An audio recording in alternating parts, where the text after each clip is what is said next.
Hey everyone, Reptile Sam here. So today I'm going to show you guys my new tank I built for Greedo. Let's get started. So this is the Exoterra Small by XL screen enclosure. So this you have to build out of a box, and it was a pretty straightforward assembly. The box wasn't too hard to figure out how to assemble. And one thing that's really cool is that you have everything's made out of screen. You have little screws, and the instructions tell you how to put these in and where to go. You have these little locks that open up in right here, so the screen swings out toward you. And then down here, you have these little latches right here, and your substrate tray. So you can lift this up to access your substrate tray. Now, chameleons don't need substrate, but this is great so you can clean out the bottom of their enclosure. Whether it's poop or dead bugs or just messy, you can get down there and clean out your substrate tray really easily. So then we can just lock that back up. And there we go. So now I want to show you guys how I decorated. So there's a lot of things to know about this. All of these are fake plants, and I do plan on buying a live pothos or similar plant to have growing in here, because with the mist, which we'll get to in a second, you can grow live plants for your chameleon. But these are all fake plants. And I used some crafting wire that you can find at Michael's or Hobby Lobby or wherever you want to find it to tie up all of my fake plants.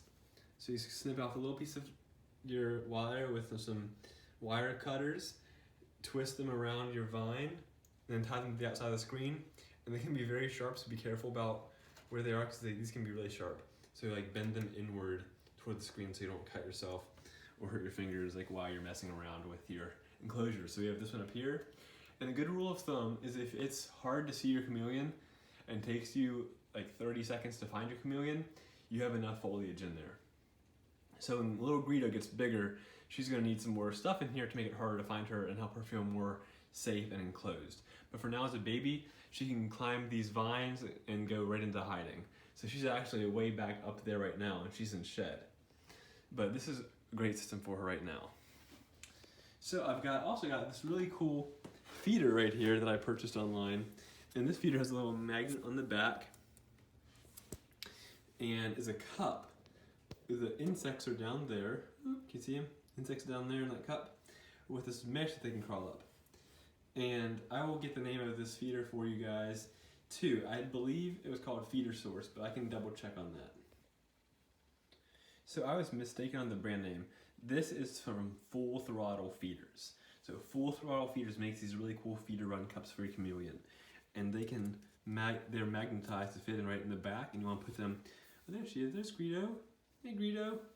So you want them so where your chameleon can see down into the cup.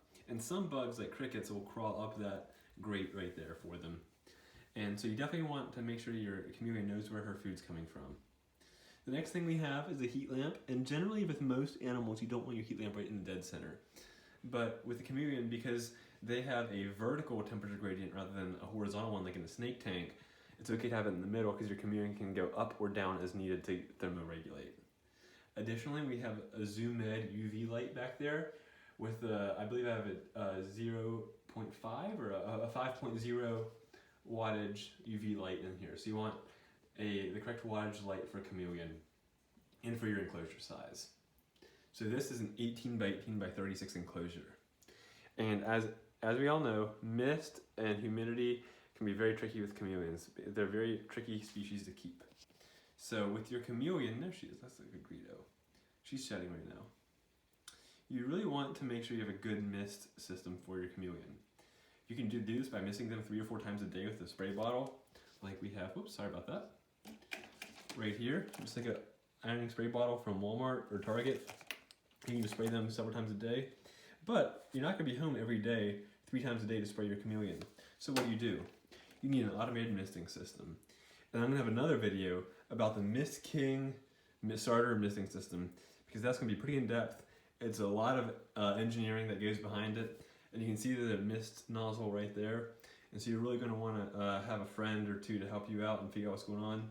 And even mine isn't set up perfectly, as I do have a little bit of leakage on that bucket lid, but overall it's doing really good. So we'll get to that too. So overall, this is my Chameleon setup. She has everything she needs to be happy. We're gonna get her some more crickets pretty soon to eat, and she's learning to like mealworms and some dubia roaches, and she's doing pretty great.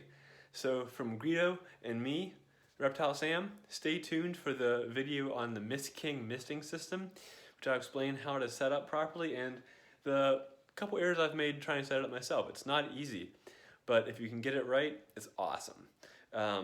So make sure to follow on Instagram at reptile.sam, and stay tuned for the snake breeding projects coming up. We'll have some hatchlings available, hopefully within the next few months for corn snakes, and down the line later this year, hopefully for ball pythons. So keep your eyes peeled for that.